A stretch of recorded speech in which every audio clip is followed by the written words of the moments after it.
buying a new house is super exciting, but it can also get more than just a little bit stressful, especially if you're doing it for the very first time.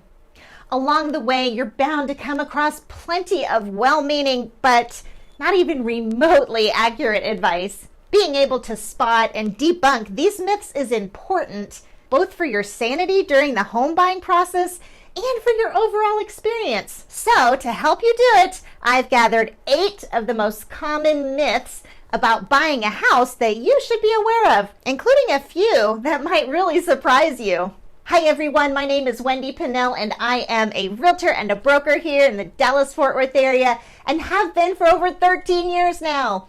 I've also lived here in the great state of Texas since 1975. And today, let's talk about home buying myths. Your first home buying myth, and admittedly the most self-serving, is that you can save money by choosing not to work with a real estate agent. Here's the thing. If you forego working with a professional real estate agent, you are almost definitely going to end up spending more than you would otherwise. And guess what? Most of the time, commission fees are paid by the seller. You can have a pro on your side and it won't cost a thing. Sounds pretty good to me. Real estate agents are pros at evaluating comps and negotiating prices. Now, in a strong seller's market like we are now, it's our job to try and get your offer accepted at all. But that's where our experience comes into play. Understanding the most powerful strategies to getting your offer accepted. Choosing to buy a house without an agent may make sellers less likely to negotiate with you. It kind of feels uncomfortable to them. And it may make them less likely to consider your offer in the first place. Okay, on to your second myth.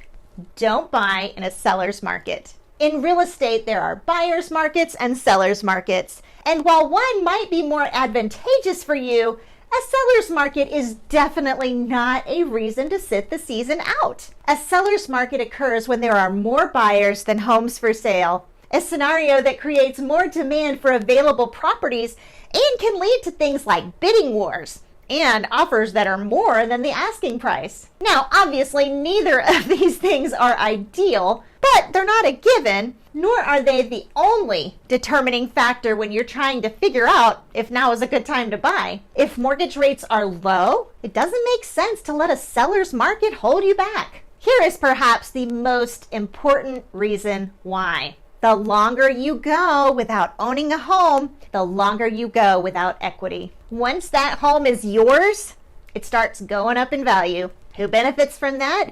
You do. Your home becomes a piggy bank. Every month you owe a little less, while at the exact same time, your house is going up in value. And that, my friends, is the beauty of equity. Okay, on to the next home buying myth. Here it is. You need to have 20% for your down payment. Have you heard this one before? This is definitely one of the most pervasive myths about buying a house. I mean, it's definitely a good idea to not spend more than you can afford on a home, but that doesn't mean that you have to pay 20% of a home's price in the bank before it's a smart buy. Unlike some of the other myths on this list, this one does have its basis in fact. It used to be that you did need 20% in order to buy a home. Today, however, you have a lot more options, including first-time home buyer and FHA loans that allow you to put down as little as 1%. Now, aim to put down as much as you can, especially since a lower down payment will likely come in with higher interest rates and private mortgage insurance. But don't stretch yourself thin trying to reach that elusive 20%. All right, on to your next home buying myth. You need amazing credit to get a home loan. Listen, lenders look at more than just your credit score when approving you for a loan and for how much. This includes your income history, your work history, and your debt to asset ratio. So if you have a stable and reliable income, for example, but a less than perfect credit history, you'll probably still be able to get a loan from many providers. As a good rule of thumb, do try to increase your credit score before buying a home to at least 620, since a bad score will affect your potential loan amount and interest rates. But don't let poor credit hold you back from trying to achieve your home buying dreams. On to your next myth. The loan amount you qualify for is how much you should spend. A lot of first-time home buyers fall for this myth and end up spending way more than they should on their home. It's important to remember that you set your budget, not the bank. A mortgage lender might approve you up to a certain amount, but how much you spend depends on you. Okay, on to your next myth. I think this one will surprise you. You should always choose the loan with the lowest interest rate. It's a myth. Interest rates are definitely a major deciding factor when you're choosing a loan, but they're not the only one. In some cases, a low rate might end up costing you more in the long run. Consider, for example, adjustable rate mortgages.